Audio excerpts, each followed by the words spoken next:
막상 오늘 이 자리에 서게 되니까 감사할 분들이 너무 많습니다. 부처님 감사합니다. 제 일생에 가장 잘한 선택이 있었다면 부처님 만나서 출가할 인연지었다는 것이 아마 제일 큰 복이었지 싶습니다. 18살 어린 나이에 출가해서 속가집에 들렸더니 아버님이 원해서 출가하니까 막지는 않겠지만 중도소도 되지 말라고, 이때 소는 속인입니다. 중도 속인도 되지 말라고 일러주신 아버님, 또 출가한 아들에게 수행자라라고 장삼해 준 어머님 기억납니다. 지금까지 중노하면서 함께 하셨던 사형제님들, 함께 했었던 우리 제자님들 너무너무 고맙습니다. 막상 이룬 것 없이 떠나는 아쉬움이 있습니다. 1985년 3월 달에 안암동 옛 교사로 처음 학교에 몸 담았습니다. 35년이라는 세월이 이렇게 훌쩍 지나갈 줄 그때는 몰랐지요. 그죠? 그래서 또 학교 덕에 스님으로 흔치 않는 교수라는 이름을 달고, 또 부처님 덕분에 박사라는 이름도 달아봤고, 또 이 학교에 와서 거의 모든 소임을 살았습니다. 가끔 사회복지가 뭘까? 보살행의 실천이라고 저는 말합니다. 중생구제의 가장 구체적인 실천행이 보살행입니다. 프랑스 속담에 장미는 어떤 이름으로 불리워질지라도 향기는 달라지지 않는다, 그런 속담이 있습니다. 보살행이 없는 사회복지는, 불교는 존재할 수가 없죠. 저는 학생들에게 부처님의 깨달음이 6년이라면 45년 동안 부처님이 중생 곁에서 보살행을 실천하셨기 때문에, 그래서 오늘날 불교라고 하는 종교가 존재할 수 있었다고 믿습니다. 오늘날 불교가 깨달음의 종교인 것은 분명합니다. 그러나 깨달음이 너무 치우치다 보니까 오히려 중생 곁을 떠나게 만드는 이런 현상이 일어나지 않나 싶습니다. 종교의 참된 의미가 뭐겠는가? 저는 우리에게는 두 가지 책임이 있다고 생각이 돼요. 개인적 책임과 사회적 책임입니다. 개인적 책임은 수행하는 것입니다. 우린 수행자입니다. 저는 사회복지하는 제자들을 만나면 사회복지 전문가인 척 하지 마라. 우리가 행하는 사회복지는 수행의 일부분이지 직업으로서의 사회복지는 안 된다고 얘기합니다. 그래서 우리가 사회복지 현장에 있더라도 날마다 수행하고 기도하지 않으면 안 됩니다. 또 그런 마음이 우리가 현장에서 대상자, 클라이언트, 도움을 필요로 한 사람을 만났을 때 필요한 도움을 줄 수 있기 때문이라고 생각을 합니다. 두 번째는 사회적 책무입니다. 이건 종교가 가지는 가장 큰 책임이기도 합니다. 늘 중생 곁에서 중생과 더불어 함께 사는 것을 저는 사회적 책무라 그럽니다. 우리가 불교에서는 제일 가는 덕목이 뭡니까? 불살생입니다. 살생을 반대하는 건 무엇입니까? 살생을 반대하는 건 방생이죠. 방생이 언제부턴가 부끄럽게도 물가에 가면 방생금지라고 써놓은 팻말을 봅니다. 저는 단순히 오늘날 우리가 형식에 그치는 방생들, 물고기 살리고 자라 넣어주는 것이 방생이 아니라 인권 존중하는 것들, 모든 사람을 업신여기지 않고 부처님처럼 존중하는 마음을 갖는 것. 우리는 법문할 때 많이 인용합니다. 중생공양이 재불공양이라고. 어디서나 중생을 존중하고 받드는 공양, 중생을 행복하게 하고 기쁘게 하는 공양, 중생을 부처님처럼 존경하는 공양. 저는 이것이 방생의 근본이라고 얘기하거든요. 남을 업신여기고 편견을 가지고 보고 나와 다른 것을 나쁘다고 생각하고 이런 마음에 벗어나서 모든 사람을 부처님처럼 존중하고 공경하는 것. 저는 가끔 법회에 나가서 얘기합니다. 이제 정말 기도나 불공을 법당이나 절 안에 가두지 말자. 어디서나 나를 만나고 나를 보고 나를 아는 자가 나를 통해서 행복하게 만드는 것, 이것이 나는 불법이라고 얘기한다 그럽니다. 광덕대자경의 부처님은 이렇게 이르십니다. 보살은 고통받는 중생이 없으면 부처를 이룰 수 없느니라. 예전에 인도에 가기 어려울 때 유시아 씨라고 하는 분이 인도 기행 책을 썼는데 감명 깊게 읽었던 구절입니다. 인도에 갔더니 돈을 달라고 손을 벌리는 사람이 있어서 돈을 주었더니 돈을 받고 나서 고맙다는 말 한마디 없이 가버립니다. 우리하고 전혀 달라서 그죠? 돈 받아서 돌아가는 이에게 불러서 야야 너는 고맙다고 인사할 줄도 모르느냐 그랬더니 그이가 돌아서면서 하는 말, 오늘 뵐 거지 같은 놈을 다 만났네. 돈을 얻어가니까 준 사람 보고 거지 같은 놈을 만났다 그 말이라. 무슨 말을 그렇게 하느냐 그랬더니 야야 내가 손 벌리니까 네가 돈 한 푼 줘서 착한 일 할 수 있었지. 내가 손 안 벌리면 네가 어디 가서 착한 일 하겠노. 나 때문에 네가 착한 일 했으니 네가 나보고 고맙다고 인사해야지. 왜 내가 고맙다고 너에게 인사해야 하느냐 그 말이라. 현장에서 이게 바로 정답입니다. 고통받는 중생이 있기 때문에 보리심을 일으키고 그들을 제도하고 구하기 위해서 노력하기 때문에 그래서 깨달음을 얻을 수 있을 거라고 생각을 합니다. 경산 천은선사 어록에 제가 즐겨 얘기하는 분입니다. 삼효와 사사라 이런 기절이 나오더라고요. 세상에 우리가 수행하면서 요긴한 중요한 세 가지 일과 네 가지 항상 실천해야 할 네 가지가 있느니라. 세 가지 요긴한 임이란 무엇인가? 첫째는 대신심이 있어야 한다.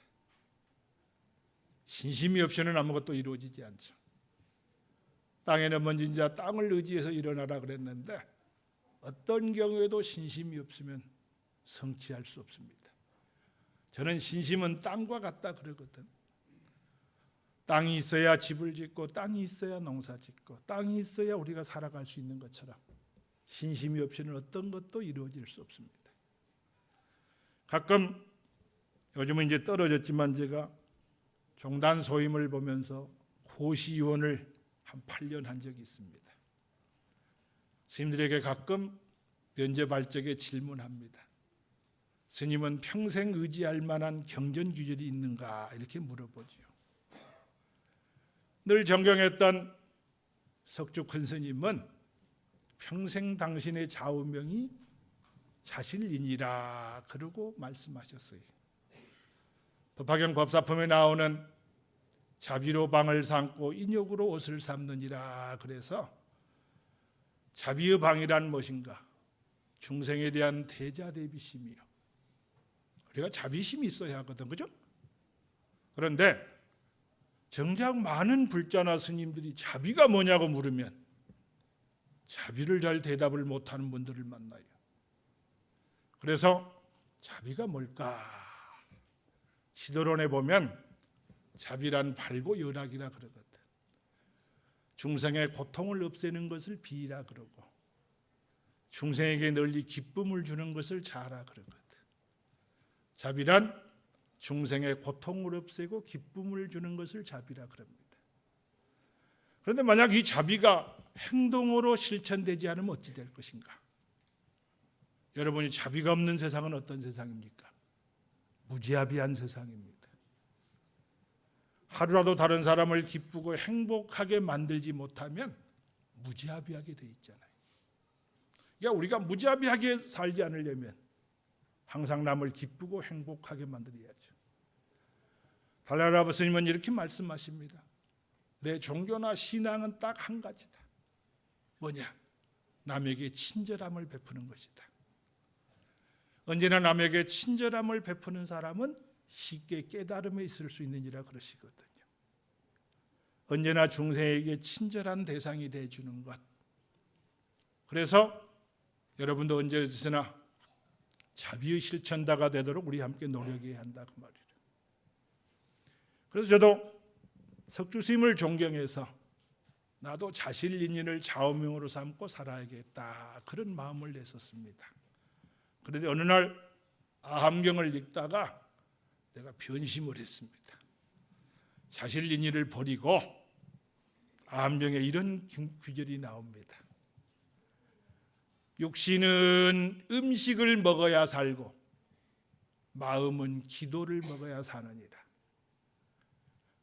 날마다 우리가 음식을 먹어야 육신이 유지되듯이 우리 마음은 기도를 먹고 산다 그 말이라. 저는 이 기도를 수행으로 얘기합니다. 그래서 적어도 밥 먹는 시간 이상은 기도해야 한다. 선을 하든 경을 보든 절을 하든 염불주력을 하든 사경을 하든 궁죽통이라고 제가 승가원 법인을 만들 적에 너무너무 힘이 들었습니다. 차를 타고 원주를 다니면서 1년에 신묘장구 대다라니 10만 번을 하기로 혼자 정하고 하루에 한 800번을 해야 했습니다.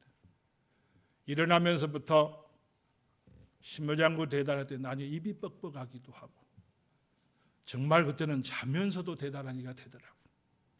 2003년에 자제공덕회 설립자 묘의 비구인 스님이 날 좀 보자 하시더니 우리 능력으로는 한계가 왔으니 스님이 맡아주지 않으면 방법이 없겠다고.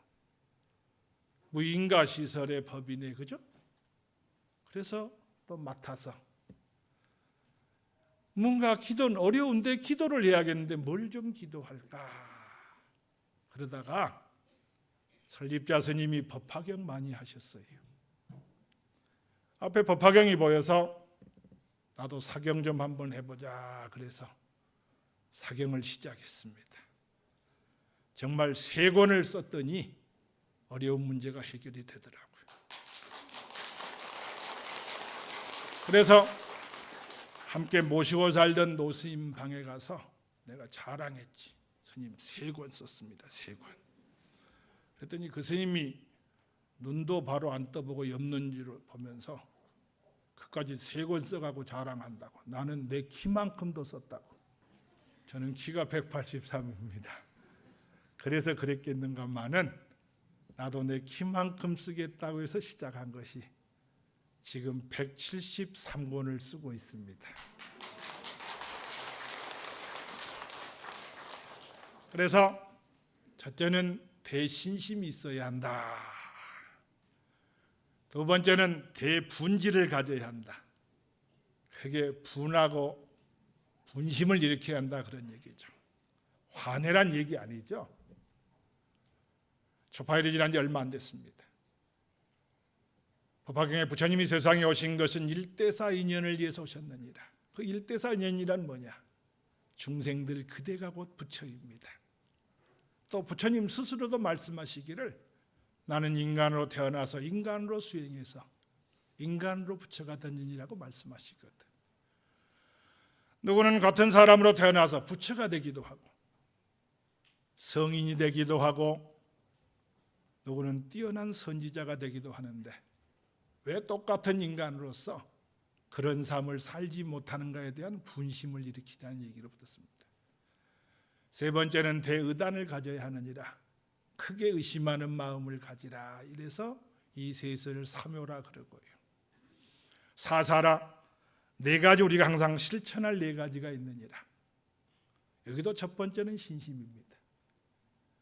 두 번째는 용기입니다. 용기를 가진 자가 정법을 지킬 수 있느니라 그랬거든.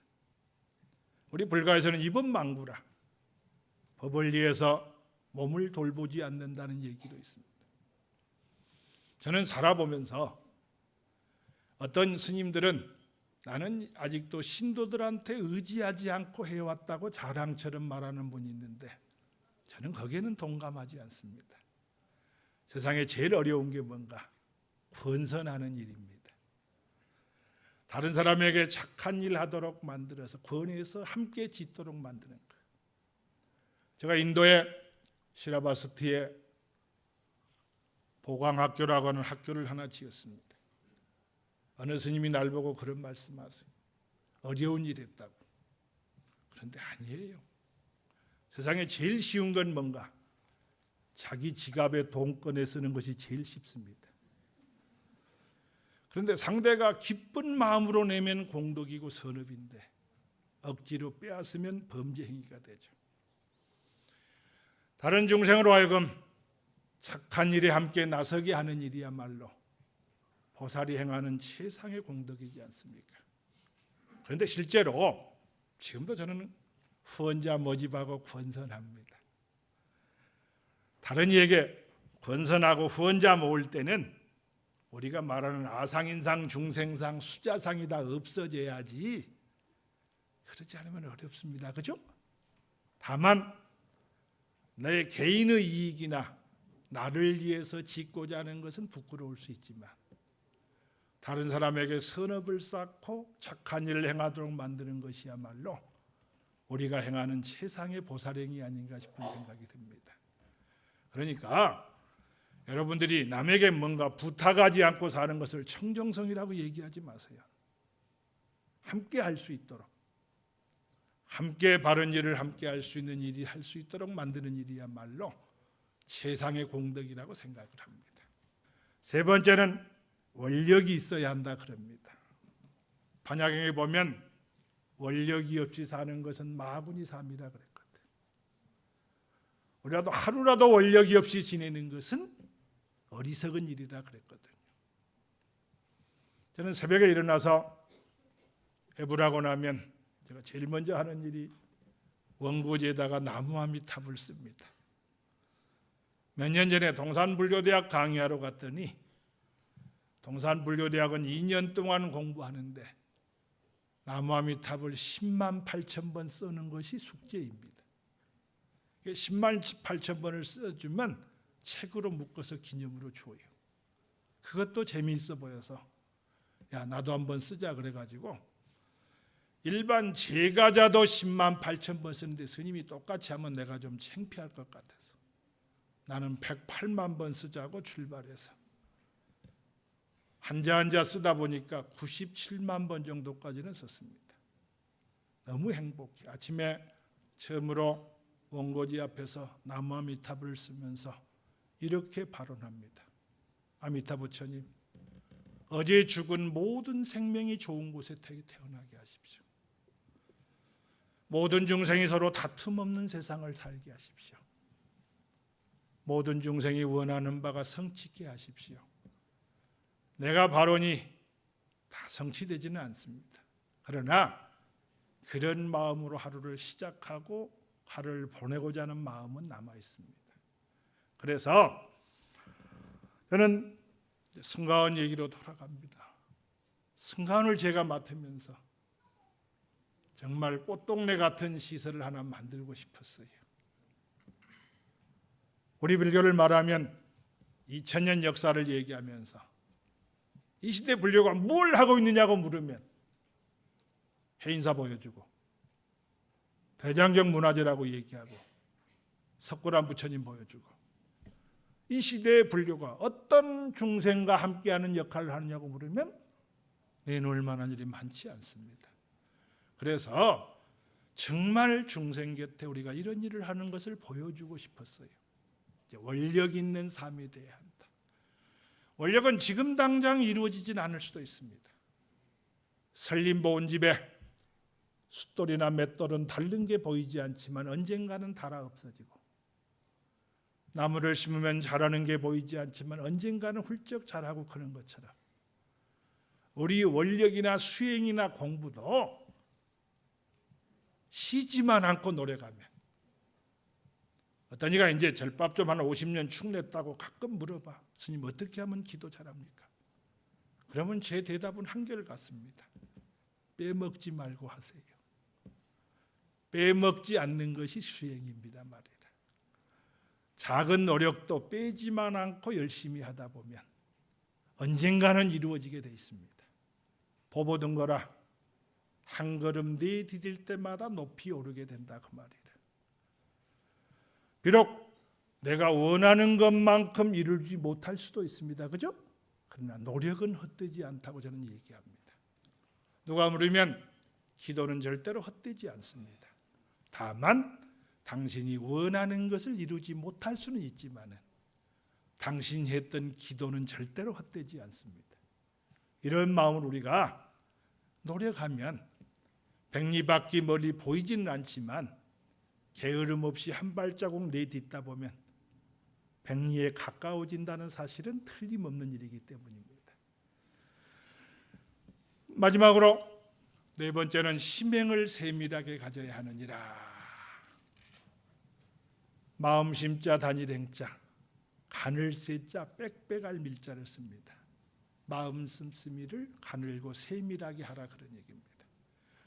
다시 말하면 아무리 작은 것도 빼지 말고 아무리 작은 것도 용납하지 말라는 뜻으로 저는 해석합니다. 착하고 바른 일은 아무리 작아도 끝없이 짓고 에헤 이까지 것 이 정도 해서 하고 말하지만 저는 넓은 바다를 메우는 것은 바윗돌이 아니라 뻘이라고 생각을 합니다. 여러분 바닷물 빠지면 뻘만 나오잖아요. 먼지가 가라앉은 것들입니다. 먼지가 오랜 세월 지나면 바다를 메꿉니다. 작은 것도 용납하고 이까지 것 하고 얘기하다가 쌓이면 먼지가 바다를 메꾸듯이 우리를 어리석음으로 이끄는 게 아닌가 그런 생각이 들어요. 또 반대로 착한 일은 아무리 작아도 끝없이 짓고 행하라는 얘기입니다. 악은 작아도 행하지 말고 선은 작아도 절대로 생략하거나 빼먹지 말고 짓다 보면 언젠가는 바다를 메꾸고 바위가 쪼개져서 조약돌이 되는 것처럼 우리의 수행이나 우리의 삶도 변화하고 이루어질 거라는 생각을 합니다. 제가 강진 백년사 주지를 아마 평생 주지 안 할 걸로 나도 생각을 했는데 인연이 돼서 저 강진만이 보이는 여러분 상상으로만 때우지는 마십시오. 너무 좋은 절입니다. 고려시대 8분의 국사가 나오신 도량이고 조선시대 8분의 종사가 나오신 분입니다. 우리 절 바로 옆에 900m 옆에는 다산초당이 있습니다. 제가 비록 학교를 떠나지만 LA 다저스 감독이었던 나소다라는 감독이 LA 다저스 유니폼이 파란색이거든. 자기를 죽여서 피를 짜내면 파란 빛깔이 나올 거라고 자기는 영원히 나소다 LA 다저스 팀과 같을 거라고 내 인생에서 가장 중요한 시기를 보냈던 곳이 이곳입니다. 제가 눈 감고 목숨을 버릴 때까지 성가대학은 내 마음속에 항상 자리 잡고 있을 것입니다. 기회가 되는 대로 많이 돕지는 못했지만은 앞으로도 기회가 주어지면 여러분과 함께 할 수 있는 그런 인연은 끊어지지 않을 거라고 생각을 합니다. 부끄럽고 미안한 것은 여러분들에게 좋은 스승이 되어주지 못해서 여러분을 더 나은 삶으로 이끌지 못한 것에 대해서는 부끄러운 마음을 갖습니다.